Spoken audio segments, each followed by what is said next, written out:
रात गहरी है, हवा में बर्फ के कण तैर रहे हैं और 3 आदमी जिनकी तलवारें ठंड से जकड़ चुकी हैं, अंधेरे में कुछ ढूंढ रहे हैं।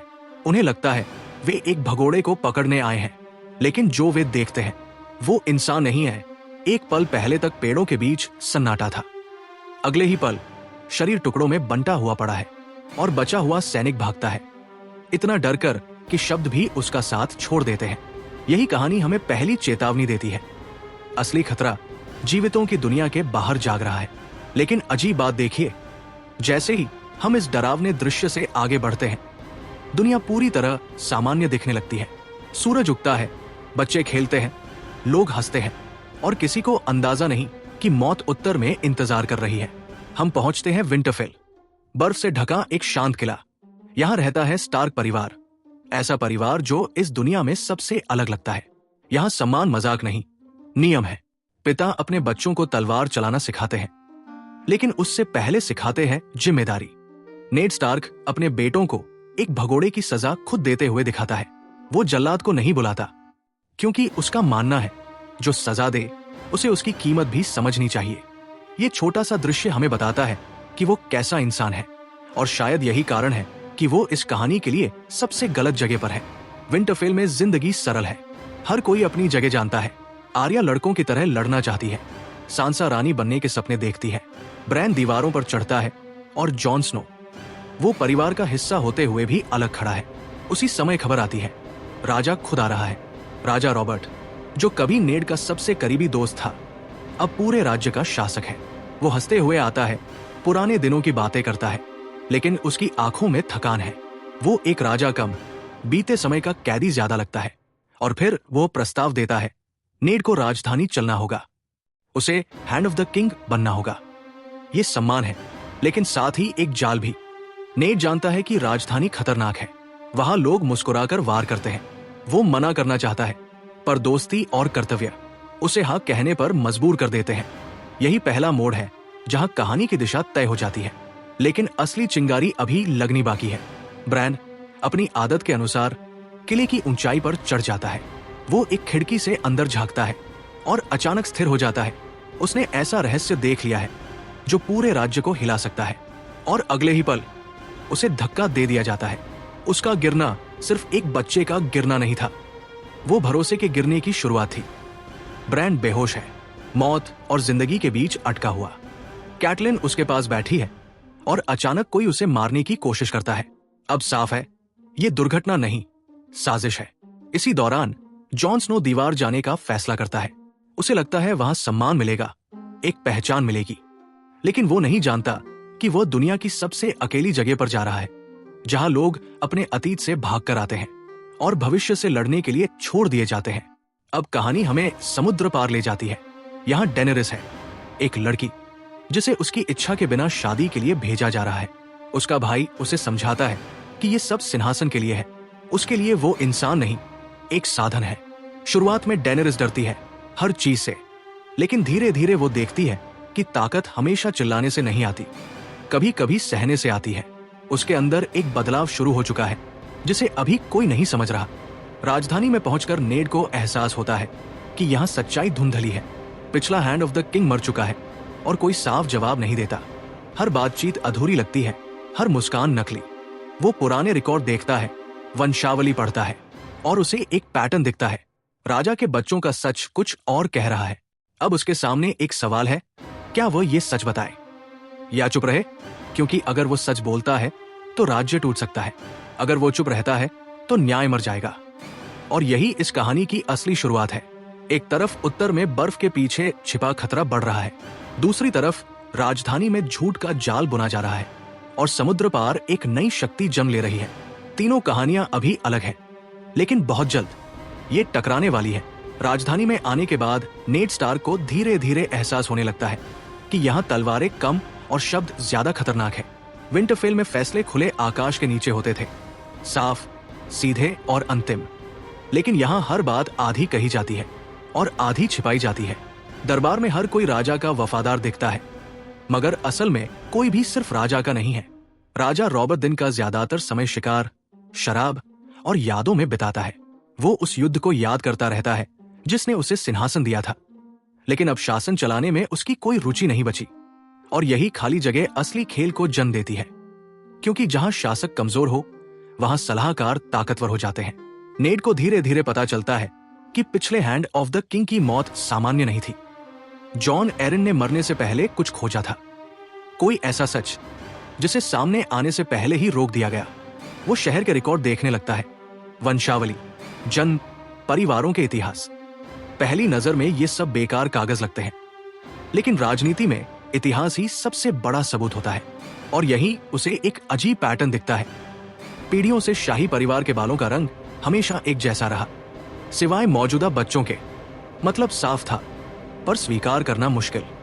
इस दौरान हमें एक और खिलाड़ी दिखाई देता है, लिटिल फिंगर। वो तलवार नहीं उठाता, सेना नहीं चलाता, फिर भी हर बातचीत में मौजूद रहता है। वो नेड की मदद करता दिखता है, लेकिन उसके हर वाक्य में छिपा मतलब होता है। वो एक ऐसी दुनिया का प्रतिनिधि है जहां जानकारी ही ताकत है। उधर महल के अंदर सांसा अपने सपनों की दुनिया में है। उसे लगता है कि वो राजकुमारी बनने वाली है, कि कहानियां सच होती है। लेकिन धीरे धीरे उसे एहसास होता है कि शाही जीवन चमक से ज्यादा डर से भरा है। हर गलती सजा बन सकती है, हर शब्द जाल। आर्या इसका उल्टा देखती है। उसे राजनीति में कोई दिलचस्पी नहीं, लेकिन वही सबसे पहले समझती है कि यहाँ कुछ गलत है। वो गलियों में घूमती है, आम लोगों को देखती है और समझने लगती है कि सत्ता ऊपर की दुनिया है, नीचे की दुनिया अलग है। अब कहानी दीवार की ओर मुड़ती है। जॉन स्नो ने सोचा था कि वो यहाँ महान योद्धाओं के बीच रहेगा, लेकिन सच्चाई अलग है। नाइट्स वॉच अब वीरों की सेना नहीं रही, ये भुलाए गए लोगों की जगह है। चोर, भगोड़े, अपराधी, जिन्हें समाज ने छोड़ दिया। शुरू में जॉन निराश होता है। उसे लगता है उसने गलत फैसला लिया, लेकिन फिर वो समझता है कि दीवार का मकसद सम्मान नहीं, सुरक्षा है। यहाँ रहने वाले लोग इसलिए महत्वपूर्ण हैं, क्योंकि अगर वे हार गए तो बाकी दुनिया को लड़ने का मौका भी नहीं मिलेगा। उसी समय जंगल के पार अजीब हरकतें बढ़ रही है। लाशें मिलती है जो सामान्य नहीं लगती। पुराने किस्से सच लगने लगते हैं, मगर दक्षिण में कोई ध्यान नहीं देता, क्योंकि सब सिंहासन के खेल में व्यस्त है। और यही इस कहानी की ट्रेजेडी है। इंसान अक्सर उस खतरे से लड़ता है जिसे वो देख सकता है, उस खतरे से नहीं जिसे समझना मुश्किल हो। अब वापस राजधानी। नेड को आखिरकार पूरा सच समझ आ जाता है। राजा के बच्चे असल में राजा के नहीं हैं, वे लैनिस्टर खून से हैं। इसका मतलब है कि राजा के मरते ही सिंहासन एक झूठ के हाथ में चला जाएगा। ये सिर्फ पारिवारिक स्कैंडल नहीं, पूरे राज्य की वैधता का सवाल है। नेड एक ईमानदार आदमी है, इसलिए उसका पहला विचार युद्ध रोकना है। वो सेर्सी को सच बताता है और मौका देता है कि वो अपने बच्चों के साथ शहर छोड़ दे। यही उसकी सबसे बड़ी गलती बनती है, क्योंकि राजनीति में सच बताना बहादुरी नहीं, रणनीति की हार भी हो सकती है। अगर आपको अभी तक कहानी का ये हिस्सा इंटरेस्टिंग लग रहा है तो चैनल को सब्सक्राइब करना मत भूलिए, क्योंकि अब से कहानी सिर्फ रहस्य नहीं रहेगी, बल्कि खुला टकराव बनने वाली है। राजा शिकार पर जाता है और वापस जिंदा नहीं लौटता। अब राज्य बिना शासक के खड़ा है। नेड सोचता है कि वो सही वारिस को घोषित करेगा और व्यवस्था बच जाएगी, लेकिन उसने एक बात कम आकी, जिन लोगों के पास सत्ता है वे उसे आसानी से छोड़ते नहीं। दरबार भरता है, नेड कागज पढ़ता है, सच बताने की कोशिश करता है, और तभी सैनिक उसकी तरफ मुड़ जाते हैं। उस पल उसे समझ आता है, खेल शुरू हो चुका है और वो खिलाड़ी नहीं, मोहरा था। नेड स्टार को लगता था कि सच सामने आते ही लोग सही पक्ष चुनेंगे, कि सम्मान और नियम अभी भी मायने रखते हैं। लेकिन दरबार में तलवारें जब उसकी ओर मुड़ती है, उसी पल उसकी दुनिया टूट जाती है। उसे समझ आता है, यहां फैसले सही और गलत से नहीं, ताकत और समय से तय होते हैं। उसे कैद कर लिया जाता है। राजधानी की वही जगह जहां वो न्याय देने आया था, अब उसकी जेल बन चुकी है। महल के अंदर हालात तेजी से बदलते हैं। जॉफ्री को राजा घोषित कर दिया जाता है। वो अभी बच्चा है, लेकिन उसके पास पूर्ण सत्ता है, और बिना समझ वाली सत्ता हमेशा खतरनाक होती है। सेर्सी अब खुलकर शासन करती है, लेकिन असली नियंत्रण उसके पिता टाइविन के दिमाग में है, जो युद्ध की तैयारी कर रहा है। सांसा को कहा जाता है कि अगर वो सहयोग करे तो उसके पिता बच सकते हैं। वो उम्मीद से भरी रहती है। उसे अभी भी लगता है कि दया इस दुनिया में मौजूद है। दूसरी तरफ आर्या शहर की गलियों में छिपती फिर रही है, हर दिन सीख रही है कि जिंदा रहने के लिए पहचान छिपानी पड़ती है। दोनों बहनें एक ही हादसे से गुजर रही है, मगर उनकी दुनिया अलग बन रही है। एक भ्रम में जी रही है, दूसरी हकीकत में। उत्तर में खबर पहुंचती है, रॉब स्टार्क के सामने अब चुनाव नहीं, जिम्मेदारी है। वो सिर्फ बेटा नहीं रहा, वो उत्तर की उम्मीद बन गया है। लोग उसके आसपास जमा होते हैं, बदला मांगते हैं, और पहली बार वो समझता है कि युद्ध शुरू करना आसान है, खत्म करना मुश्किल। उसकी सेना दक्षिण की ओर बढ़ती है, संख्या में कम, लेकिन मन में विश्वास लेकर। यह सिर्फ क्षेत्र की लड़ाई नहीं, सम्मान की लड़ाई बन चुकी है। उधर दीवार पर जॉन स्नो भी एक सच्चाई स्वीकार कर रहा है। वो समझ चुका है कि नाइट्स वॉच में महानता नहीं, त्याग है। यहाँ कोई नाम नहीं कमाता, यहाँ लोग दुनिया को बचाने के लिए गुमनाम मरते हैं। और जंगल के पार जो हलचल है वो बताती है कि समय कम है, लेकिन दक्षिण अभी भी अंधा है। राजधानी में नेड को एक मौका दिया जाता है। अगर वो सार्वजनिक रूप से जॉफ्री को असली राजा माने और अपना अपराध स्वीकार कर ले, तो उसे दीवार भेज दिया जाएगा। वो जानता है कि उसने कोई अपराध नहीं किया, फिर भी वो झुकने का फैसला करता है। क्यों? क्योंकि अब बात सम्मान की नहीं, उसकी बेटियों की जान की है। वो लोगों के सामने खड़ा होकर खुद को गद्दार कहता है। उसके शब्द भारी है, हर वाक्य उसके जीवन के सिद्धांतों के खिलाफ है। वो सोचता है कि अब सब खत्म हो जाएगा, वो जिंदा रहेगा और शायद भविष्य में सच फिर सामने आएगा। लेकिन सत्ता जब अहंकार के हाथ में हो तो समझौते टिकते नहीं। जॉफ्री अचानक आदेश देता है, सिर काट दो। भीड़ स्तब्ध है, सैनिक भी। सेर्सी भी चौंक जाती है और एक पल में तलवार गिरती है। ये सिर्फ एक आदमी की मौत नहीं थी, ये पूरे राज्य के संतुलन का टूटना था। अब शांति की कोई संभावना नहीं बचती। उत्तर में रॉब को खबर मिलती है। उस पल वो लड़का नहीं रहता, राजा बन जाता है। उसके लोग उसे किंग इन द नॉर्थ घोषित करते हैं। ये विद्रोह है, लेकिन उनके लिए न्याय भी। युद्ध अब तय है।